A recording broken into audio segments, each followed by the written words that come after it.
I never thought I'd be the guy posting about his cheating wife online, but here I am. Life's funny that way, I guess.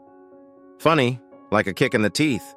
My world has gone to hell in a handbasket, and I can help but wonder if I should have seen it coming. Sarah, my wife of 7 years, the woman I thought I knew better than anyone, turned out to be a stranger. A liar, a cheat. But I'm getting ahead of myself. Let me take you back to where it all began, to the moment when the first cracks appeared in the foundation of our marriage. It was a Tuesday. Funny how you remember these things. Not the big moments the day you graduated, your wedding day, but the little ones. The ones that seem insignificant at the time but end up changing everything. Tuesday, July 17th, the day the bottom fell out of my world. I came home early from work, a surprise I thought Sarah would appreciate. We'd been like ships passing in the night lately, both of us working long hours, barely seeing each other except to mumble good morning or good night. I figured we could order in, maybe watch a movie, reconnect a little. Boy, was I in for a surprise. The house was quiet when I walked in, but Sarah S.'s car was in the driveway. I called out her name, but no answer. That S, when I heard it, a muffled giggle from upstairs. My heart did a little stutter step. I told myself it was nothing, probably just the TV in our bedroom. But deep down in that place where your gut instincts live, I knew something was wrong. I took the stairs 2 at a time, my footsteps silent on the carpet. The bedroom door was closed, and I could hear voices now. Sarah S. and a man S. My hand froze on the doorknob. Part of me wanted to burst in there to catch them in the act, but another part, a cowardly part I am not proud of, wanted to turn around and pretend I'd never heard a thing. In the end, I didn't have to make a choice. The door swung open, and there stood Sarah, wrapped in nothing but a bedsheet. Her eyes went wide when she saw me, like a deer caught in headlights. "Jake!" she gasped. You were home early." I looked past her to the bed where a guy I'd never seen before was scrambling to pull on his pants. He couldn't have been more than 25, with the kind of sculpted abs you see in Calvin Klein ads. I felt a surge of something hot and ugly in my chest. "What the hell is this?" I demanded, my voice sounding strange and far away to my own ears. Sarah started babbling, words tumbling out of her mouth so fast I could barely make sense of them. "Jake, I am so sorry. This isn't tea. It's not what it looks like. I mean, it is. But, God, I never meant for this to happen. Please, can we talk about this?" The guy I later learned his name was Ethan had the decency to look ashamed. He mumbled something about leaving and tried to squeeze past me.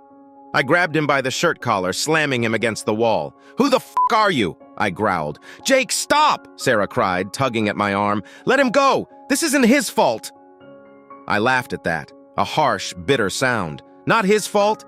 He's in my f***ing bedroom, Sarah, in our bed. How is this not his fault?" Ethan held up his hands in surrender. "Look, man, I'm sorry. I didn't know she was married. She never said." I let him go, suddenly feeling drained.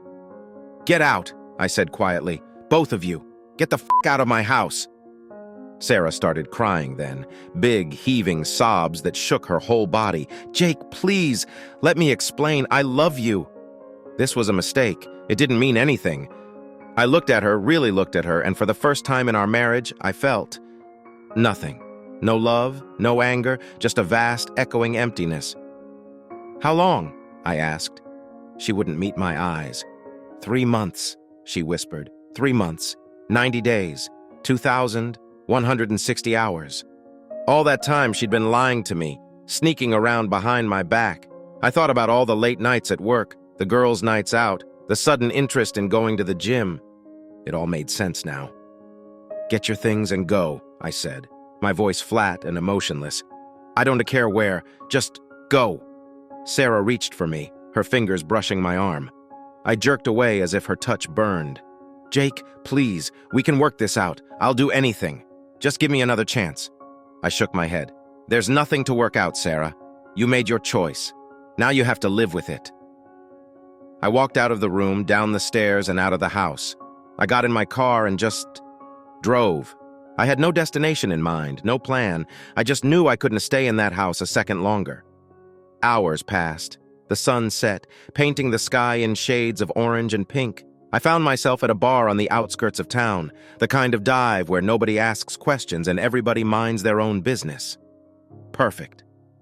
I sat at the bar, nursing a whiskey, trying to make sense of the last few hours. How had I not seen this coming? Were there signs I missed? Was I just that blind, or was Sarah really that good at hiding it? My phone buzzed in my pocket. I pulled it out to find a string of messages from Sarah. "Jake, please come home. We need to talk about this. I am so sorry. I never meant to hurt you. I love you. Please give me another chance." I turned off my phone and ordered another drink. The bartender, a grizzled old guy with more wrinkles than teeth, gave me a sympathetic look. "Woman troubles?" he asked. I laughed humorlessly. "You could say that." He nodded sagely. "Been there, done that. Got the alimony payments to prove it. Want some advice?" I shrugged. "Sure, why not?" He leaned in close, his breath reeking of stale cigarettes. "Don't do anything stupid, no matter how much you want to. It ain't worth it in the end." I thought about Sarah, about the life we built together. 7 years of marriage down the drain. The house we saved for, scrimping and saving every penny. The plans we made for the future kids, maybe a dog, family vacations to the beach. All of it. Gone in the blink of an eye. Part of me wanted to go home, to hear Sarah out. Maybe we could work through this. People made mistakes, right? But then I thought about her in our bed with that guy, and my stomach turned. How could I ever trust her again? I spent the night in a cheap motel, tossing and turning on a lumpy mattress that smelled faintly of cigarettes and despair. When morning came, I felt like I'd been hit by a truck. My head pounded, my mouth tasted like something had died in it, and my heart. Well, my heart felt like it had been ripped out of my chest and stomped on. I checked my phone. 17 missed calls from Sarah, 32 text messages, 3 voicemails. I deleted them all without listening or reading. What was the point? Nothing she could say would change what happened. I went back to the house, steeling myself for what I knew would be a difficult conversation. Sarah was there, sitting on the couch, her eyes red and puffy from crying. She jumped up when she saw me. "Jake," she said, her voice trembling. "You came back." I held up a hand to stop her. "I'm just here to get some clothes. I'll be staying at a hotel for a while." Her face crumpled. "Please, can we talk about this? I know I messed up. I know I hurt you, but I love you, Jake. We can get through this." I looked at her, really looked at her, and felt a surge of anger so intense it nearly took my breath away. "Love me? You've got a funny way of showing it, Sarah. Was I not enough for you? Was our life together so terrible that you had to go looking for something else?" She shook her head frantically. "No, it wasn't like that. I don't know what happened. Ethan, he made me feel young again. Desirable. It was stupid and selfish, and I regretted it the moment it started. But I didn't know how to stop." I laughed bitterly. "Here's a thought you could have not f***ed him in the first place. Or crazy idea, you could have talked to me if you were unhappy. But no, you chose to lie and sneak around for months.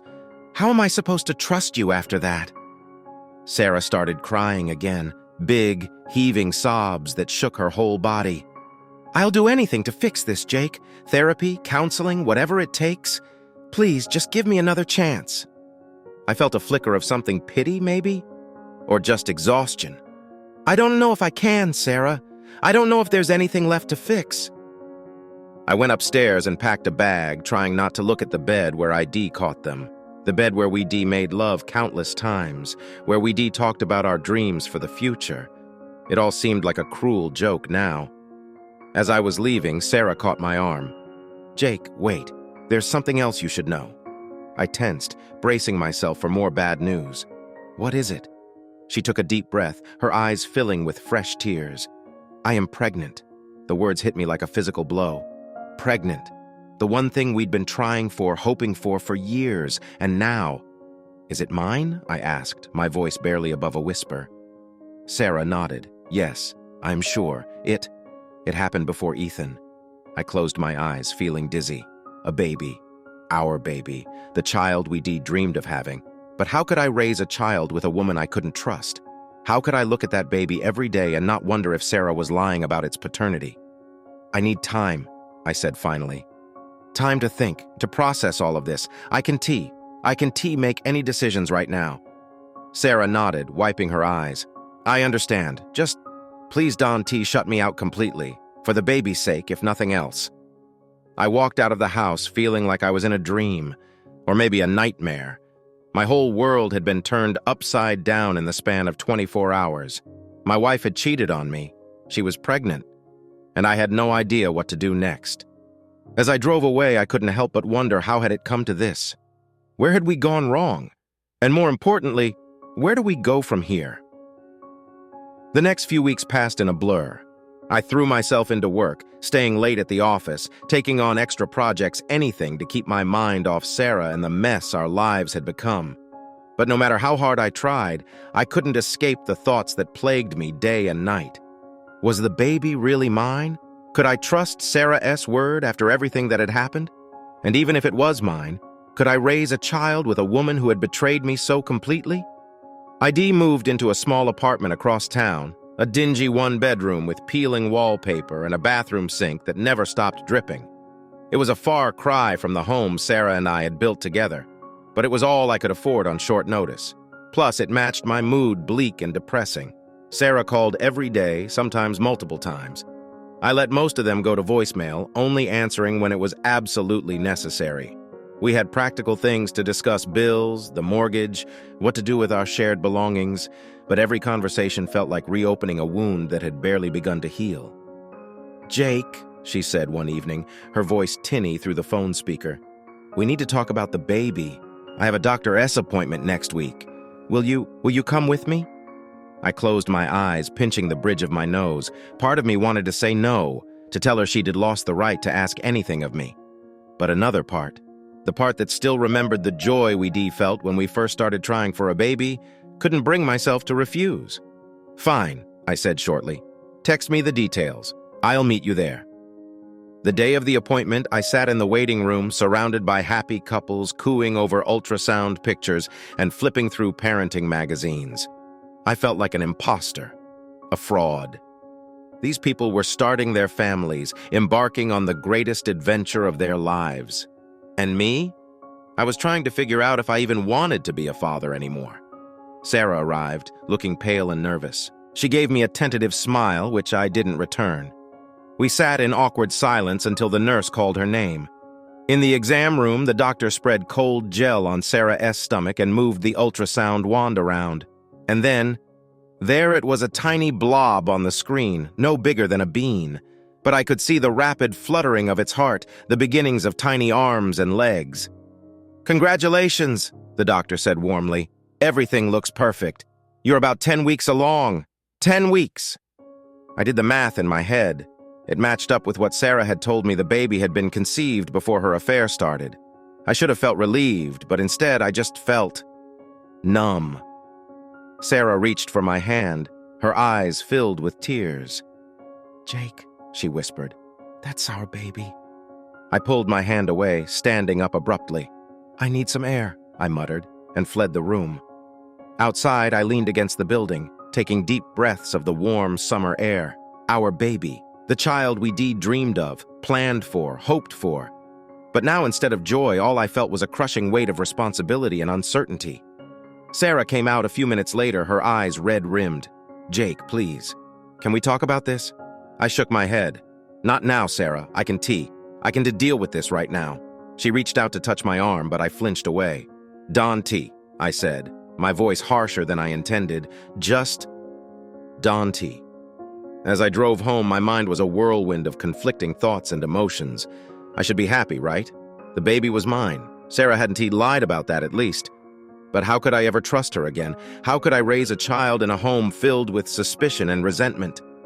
I found myself driving past our old house, no, Sarah's house now. I hadn't been back since that day, couldn't bear to see the place where my life had fallen apart. But now, something made me slow down, pull over to the curb. That S when I saw him, Ethan, the guy I caught in bed with my wife. He was walking up the driveway, a grocery bag in one hand, letting himself in with a key. A key to my house. Something snapped inside me. All the anger, the hurt, the betrayal I'd been bottling up for weeks came rushing to the surface. Before I knew what I was doing, I was out of the car, storming up the driveway. I pounded on the door, my heart racing. Sarah opened it, her eyes going wide with shock when she saw me. "Jake, what are you?" I pushed past her into the house. Ethan was in the kitchen, unpacking groceries like he belonged there. He froze when he saw me, his face pale. "What the fuck is this?" I demanded, my voice shaking with rage. "You are living here now? In my house?" Sarah stepped between us, her hands held up placatingly. "Jake, please. It's not what you think.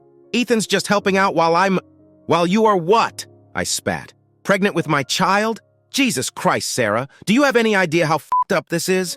Ethan spoke up then, his voice maddeningly calm. "Look, man, I know this is a messed up situation, but Sarah needs help right now, and I didn't let him finish." My fist connected with his jaw before I even realized I'd thrown a punch. He stumbled backward, crashing into the kitchen counter. "Jake!" Sarah screamed. "Stop it!" But I couldn't stop. All the pain, all the humiliation of the past weeks came pouring out in a torrent of violence. I tackled Ethan to the ground, my fists flying. He tried to defend himself, but I had the element of surprise and a whole lot of pent-up rage on my side.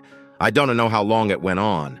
I was only vaguely aware of Sarah screaming, of the taste of blood in my mouth. It wasn't tea until I felt hands grabbing me, pulling me off Ethan, that I came back to myself. 2 police officers had me pinned against the wall. Ethan was on the floor, his face a bloody mess. Sarah was sobbing hysterically in the corner. "What the hell happened here?" one of the officers demanded. I sagged in their grip, suddenly exhausted. "He's f***ing my wife," I said dully, "in my house, while she is pregnant with my kid." The officers exchanged a look. One of them sighed. "All right, buddy, you're coming with us." They led me out in handcuffs, past gawking neighbors who had come out to see what all the commotion was about. As they put me in the back of the squad car, I caught a glimpse of Sarah standing in the doorway, her face a mask of shock and dismay. I spent the night in a holding cell, sobering up and coming to terms with what I'd done. I'd never been a violent person before, had always prided myself on keeping my cool. But seeing Ethan in my house, acting like he belonged there, it had pushed me over the edge. The next morning, a weary-looking public defender came to see me. "Good news," he said, not sounding particularly enthusiastic. "Mr. Wallace isn't pressing charges. You're free to go." I blinked in surprise. "He's not? Why?" The lawyer shrugged. "Guilt, maybe? Or your wife talked him out of it. Either way, you are lucky. Assault charges could have messed up your life pretty badly." I laughed bitterly. "My life's already pretty messed up in case you hadn't noticed." He gave me a sympathetic look. "Look, I know it's not my place, but you might want to consider anger management classes, and maybe some couples counseling if you are planning to work things out with your wife. Work things out." The words echoed in my head as I left the police station. Could we work things out? Did I even want to? I went back to my apartment, ignoring the curious looks from my neighbors as I trudged up the stairs, still wearing yesterday's clothes and sporting a spectacular black eye. As soon as I walked in, my phone started ringing. Sarah. For a long moment, I stared at the screen, my thumb hovering over the ignore button. But something made me answer. "Jake?" Her voice was small, hesitant. "Are you okay?"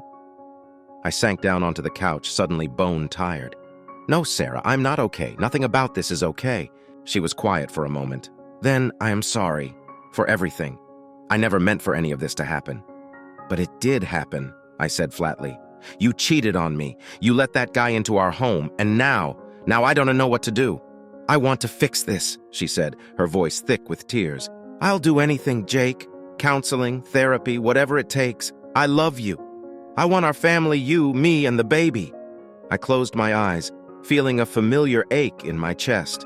"I don't know if love is enough anymore, Sarah. I don't know if I can ever trust you again. Please," she whispered, "just think about it, for the baby's sake, if nothing else." After we hung up, I sat there for a long time, staring at nothing. The baby, our baby, the one thing that was keeping me tethered to Sarah, to the life we built together. I thought about the ultrasound, that tiny flickering heartbeat. I thought about all the dreams we had teaching our kid to ride a bike, family vacations, bedtime stories. Could I give all that up? Could I walk away from my child, even if it meant having to see Sarah every day, to be reminded of her betrayal? But then I thought about trying to make it work, about living with the constant suspicion, always wondering if she was really working late or if she was with someone else, about looking at my child and seeing echoes of Sarah S. betrayal. I didn't have any answers. All I knew was that I was tired. Tired of being angry, tired of feeling hurt, tired of not knowing what the future held. As the sun set outside my grimy apartment window, I made a decision. I couldn't keep living like this, in this limbo of indecision and pain. Something had to change. I picked up my phone and dialed a number I'd been avoiding for weeks. "Hello?" Mr. Johnson, my boss, answered on the third ring. "Sir," I said, my voice steadier than I felt, "I need to take some time off. Personal reasons." I was thinking, maybe a month? There was a pause on the other end. Then, "Take as much time as you need, Jake. Your job will be here when you get back." I thanked him and hung up. Then I opened my laptop and booked a flight. Where to, you ask? As far away as I could get. New Zealand. A place where nobody knew me, where I could clear my head and figure out what the hell I was going to do with my life. As I packed my bags, I felt a weight lifting off my shoulders. I knew I was running away, avoiding my problems instead of facing them head on. But right now, I needed space. Time to heal, to think, to decide what I really wanted. I left a voicemail for Sarah, telling her I was going away for a while. I told her I'd be back before the baby was born, that I just needed some time to figure things out. I didn't tell her where I was going. I couldn't risk her following me, trying to fix things before I was ready. As I locked up my apartment and headed for the airport, I felt a mix of fear and excitement. I had no idea what the future held, no idea if I'd come back ready to try again with Sarah, or if this was the beginning of the end for us. All I knew was that I couldn't stay here, couldn't keep living in this limbo of pain and uncertainty. Something had to change, and for now, that something was me. The flight to New Zealand was long and uncomfortable, but I didn't mind. Every mile that passed beneath the plane's wings felt like another step away from the mess my life had become. By the time we touched down in Auckland, I felt like I could breathe again for the first time in weeks. I booked a small cabin on the outskirts of a town called Queenstown, nestled in the heart of the South Island Mountains. It was the kind of place where cell phones didn't work, and the internet was more of a suggestion than a reality. Perfect. The first few days, I did nothing but sleep. It was like my body was finally allowing itself to feel the exhaustion of the past weeks. When I wasn't sleeping, I sat on the cabin's small porch, staring out at the mountains and trying to make sense of my jumbled thoughts. Sarah, the baby, Ethan, my job, my life. It all swirled together in a confusing mess that made my head ache. On the fourth day, I forced myself to get up and explore. The town was small but beautiful, full of friendly people who didn't ask too many questions about the American with the haunted eyes. I found a local pub and started spending my evenings there, nursing a beer and listening to the locals chat about their day. That where I met Jack, a grizzled old Kiwi with more wrinkles than teeth and a way of cutting straight to the heart of things. "What are you running from, mate?" he asked me one night, sliding onto the bar stool next to mine. I looked at him sharply. "Who says I am running from anything?" He chuckled, a low, gravelly sound. "Nobody comes to the arse end of nowhere unless they running from something, or someone." I sighed, taking a long pull from my beer. "It's complicated, ain't it always?" He signaled the bartender for another round. "Let me guess. Woman troubles?" I laughed humorlessly. "That obvious, huh?" Jack shrugged. "Seen it before. Bloke comes in here looking like his dog just died and his house burned down. 9 times out of 10, it is a woman behind it." I found myself telling him everything. The words poured out of me like a dam bursting, all the pain and anger and confusion I'd been bottling up for weeks. Jack listened silently, nodding occasionally, his weathered face impassive. When I finished, he was quiet for a long moment. Then he said, "Sounds like you've got yourself in a right pickle, mate." I snorted. That is one way of putting it. He took a sip of his beer, considering. "You know, I was married once, 35 years.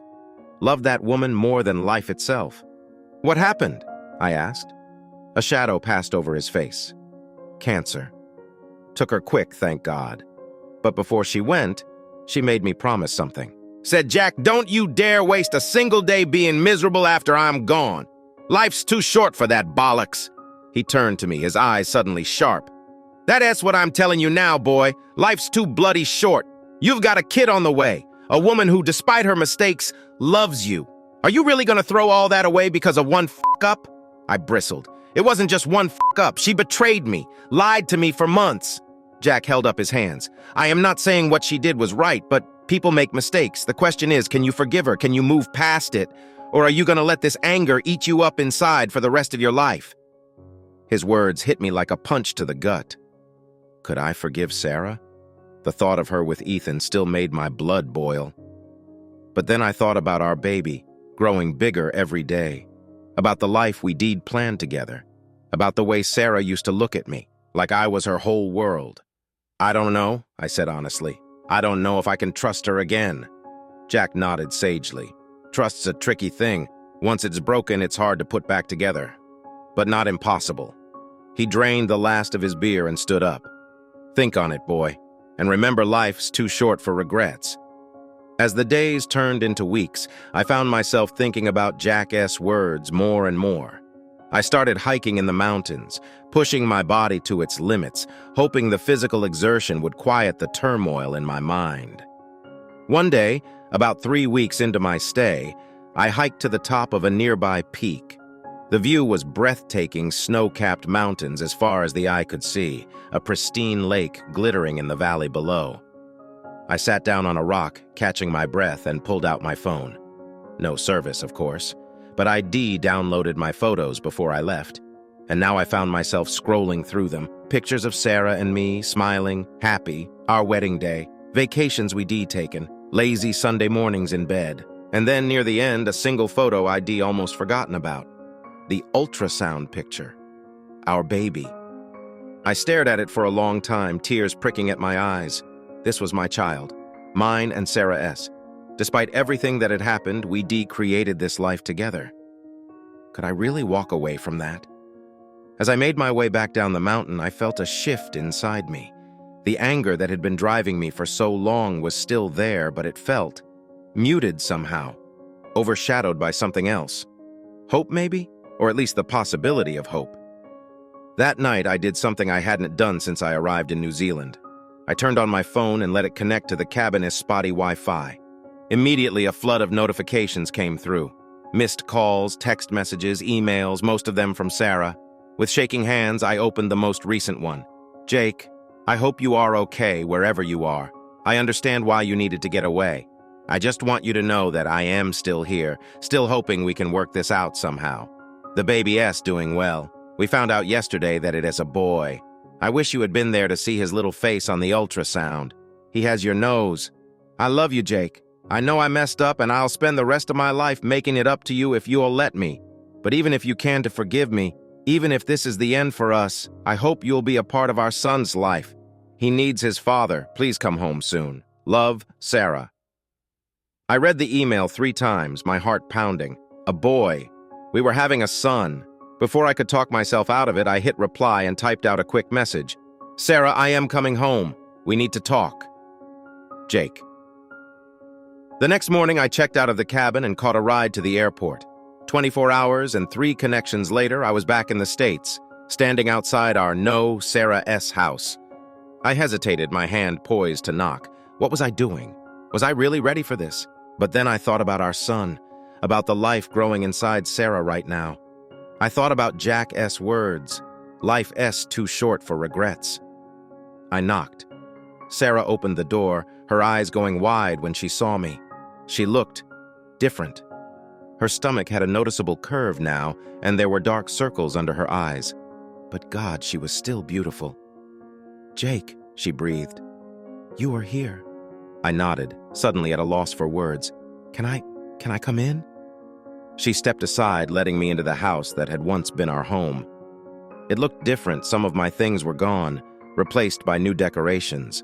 But it still smelled the same, that mixture of Sarah S. perfume and the lavender candles she loved. We sat down in the living room, an awkward silence stretching between us. Finally, Sarah spoke. I'm so glad you are back. I was starting to worry. I am sorry, I said. I shouldn't have just disappeared like that. I needed time to think. She nodded, her hands resting on her swollen belly. And did you? Think, I mean? I took a deep breath. Yeah, I did a lot of thinking. About us, about the baby, about what I want for the future. Sarah leaned forward, her eyes searching my face. And what did you decide? I met her gaze, feeling a surge of emotions, love, anger, hope, fear. I don't know if I can forgive you yet, Sarah, what you did. It hurt me more than I can say. But I want to try, for our son's sake, if nothing else. Tears spilled down her cheeks. Oh, Jake, that S more than I dared hope for. I promise you I'll do whatever it takes to earn back your trust. Therapy, counseling, anything. I held up a hand. Slow down. I'm not saying everything's okay now. We've got a lot of work to do if we're going to make this work.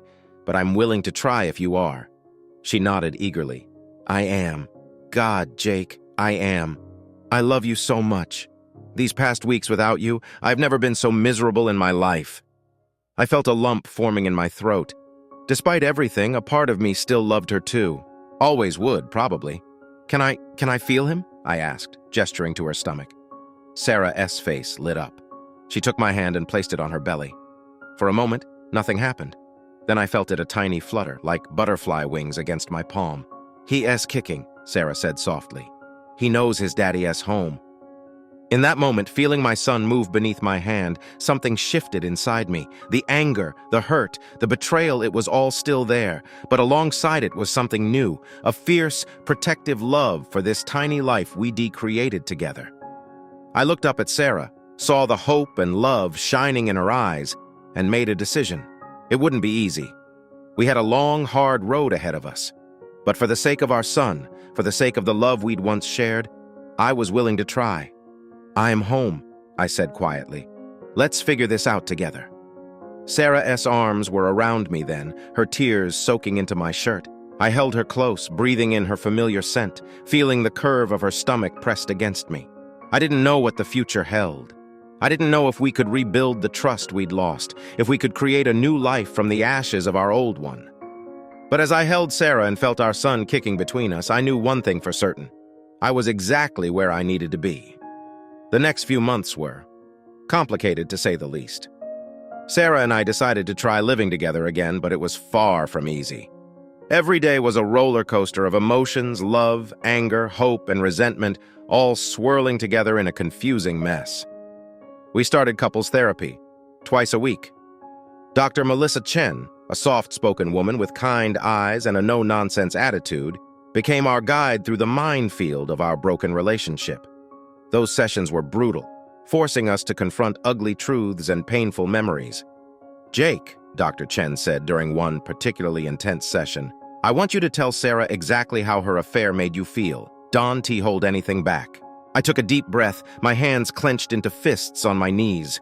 It destroyed me, I said, my voice shaking. I felt like everything I believed in, everything we'd built together was a lie. I couldn't eat, couldn't sleep. Every time I closed my eyes, I saw you with him.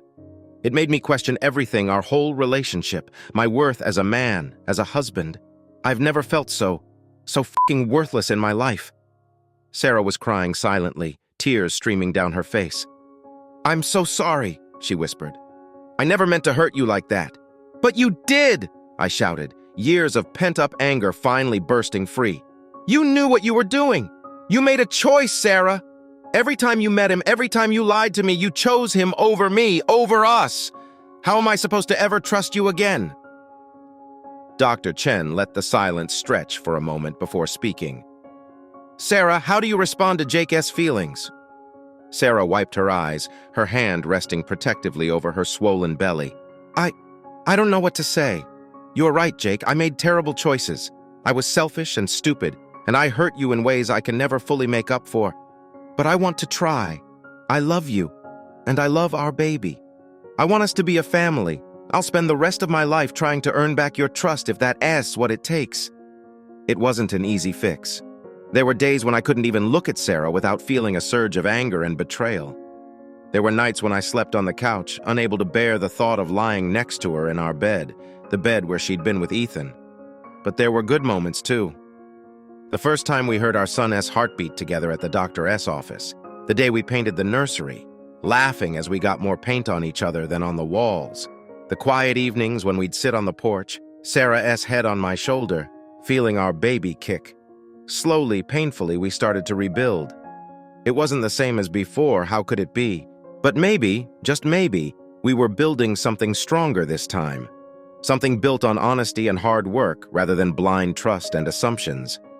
As Sarah's due date approached, I found myself growing more and more excited about becoming a father. We decided to name our son Jack, after the gruff old Kiwi who given me the kick in the ass I needed back in New Zealand. One night, about a month before the due date, I woke up to find Sarah's side of the bed empty.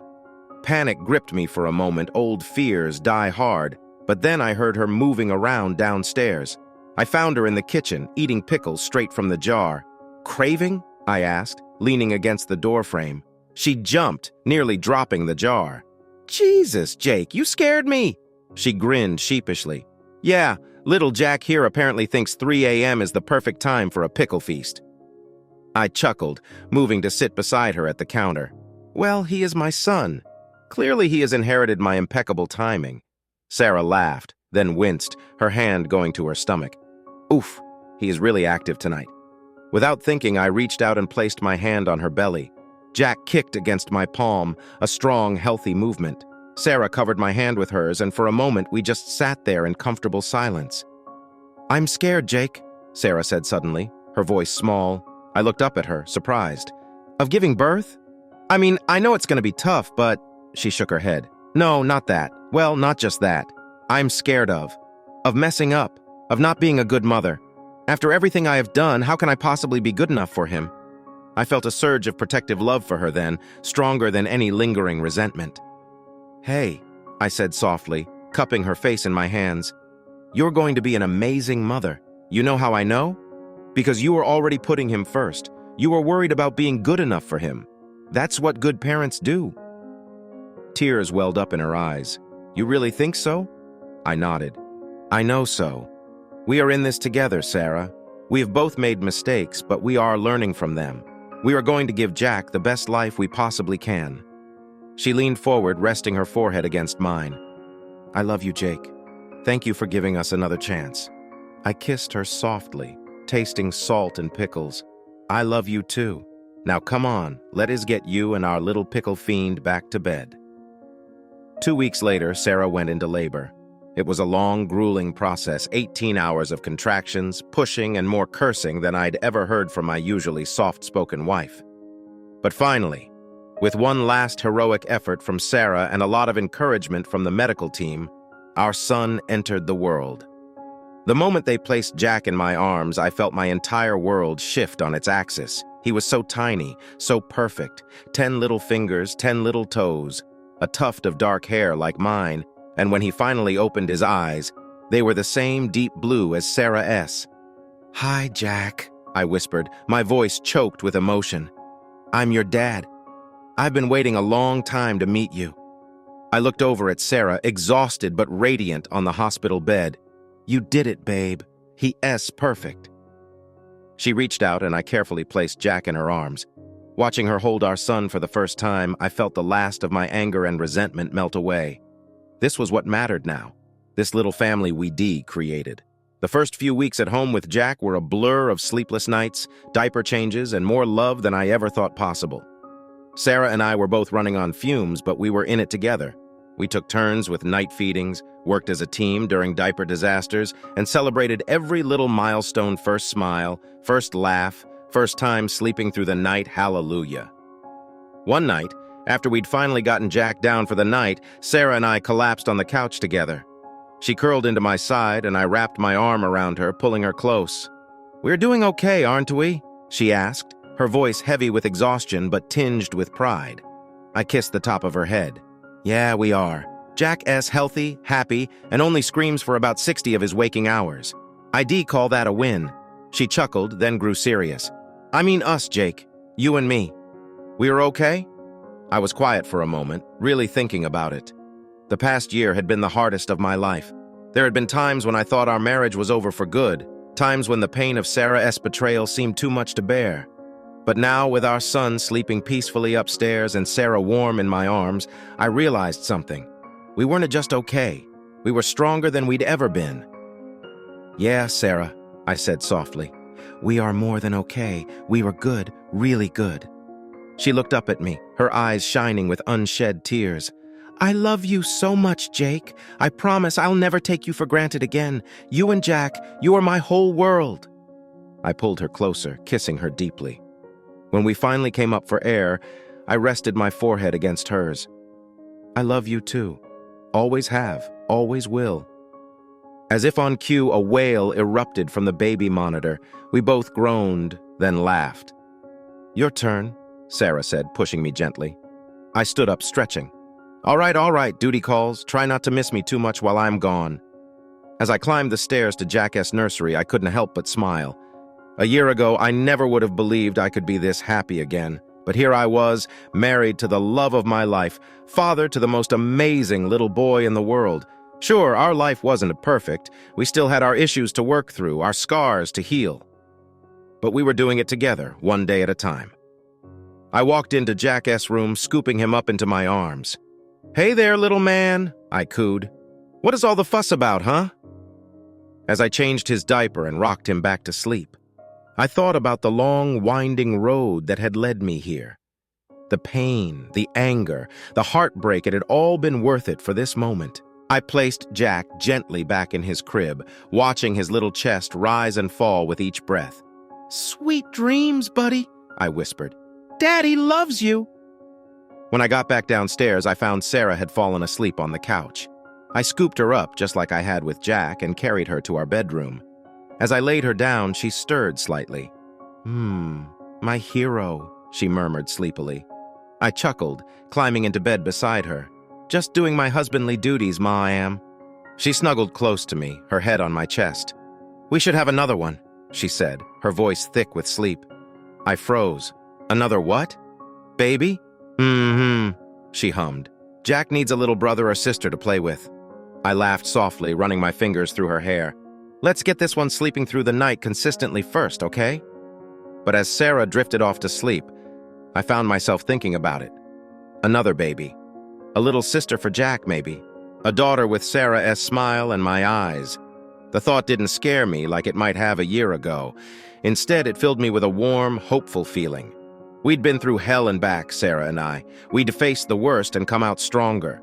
Whatever the future held, more kids, new challenges, unexpected joys, we'd face it together. As I drifted off to sleep, my wife in my arms and our son sleeping peacefully down the hall, I felt a deep sense of contentment wash over me. This was where I belonged. This was home.